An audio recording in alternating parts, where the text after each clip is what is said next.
Everybody, welcome to Inspire My Golf. I'm Tom Denby. Now today we're going to have a head-to-head. We're going to look at the Callaway Epic Forged iron up against the Taylormade P790Ti iron. So both designed to do very similar things. They're slightly different in construct, but the target is a similar sort of golfer.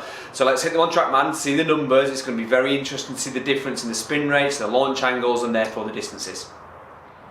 So first and foremost, technically what are the differences in these two irons? Firstly, the Callaway Epic is a forged face, so we're theoretically going to get a bit more feedback. The Taylormade isn't a forged. It's got a titanium construct.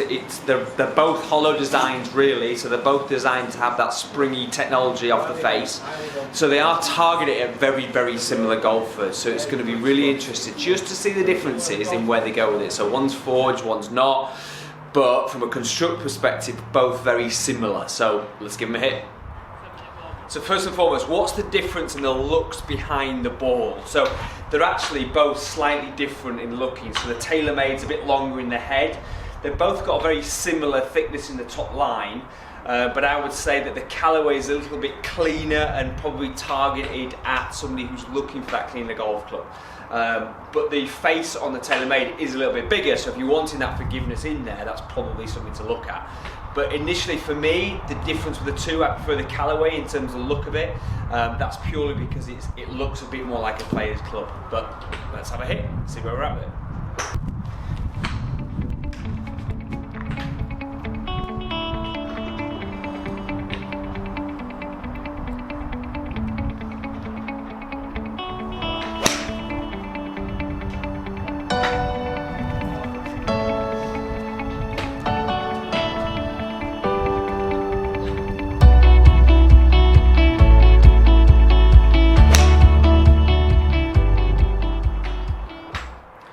Now first and foremost, let's get into the details of both of the irons from an average perspective. So when we look at the differences, there is quite a marked difference. Now one thing to note around the Taylormade is it's actually 1.5 degrees more lofted than the Callaway.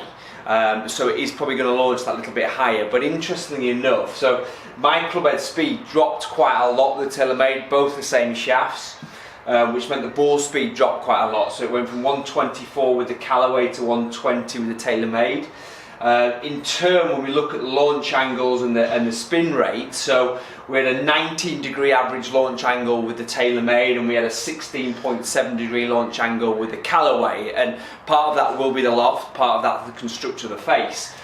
Spin rates, we had 5.9, so nearly 6,000 with the Taylormade, and we had 5.5, nearly 5.6 with the Callaway, so it definitely spun less off the Callaway, which in turn meant that the distances were actually quite a lot different. So we had 167 with the Taylormade and 176 with the Callaway. And so if you're looking for out and out distance, then you're probably going to look at the Callaway. But for me, if I'm looking at something that I'm going to control a little bit more, maybe the Taylormade, because that's more of a realistic distance for me. Now, if I wanted to generate more distance, with my irons, I probably would look at the Callaway. So you've definitely got to try both of these on a launch monitor to get a really good idea of which one's suited to your golf swing. So if I had to choose between these two, and the thing to note is that I wouldn't choose either of these golf clubs personally, but if I had to choose between the two in terms of the performance, it would be the Taylormade because they're more suited to what I'm looking for. If I'm looking at them from a perspective of how they look, then I'm going to look at the Callaway because the Callaway definitely looks better to my eye behind the ball, and it's a slightly smaller head. So definitely marked differences. The golf clubs target the same individuals in terms of looking for similar performance, but they're definitely doing two very different things. So you must get fitted for these on a launch monitor so you can really get an understanding of what's suited best for you. Thanks for watching Inspire My Golf. I've been Tom Denby, and I hope you enjoyed the review of these two irons and the comparisons. So if you're new to the channel, hit that subscribe button, also hit the bell button so you get the notifications of all my new videos, and we look forward to seeing you soon.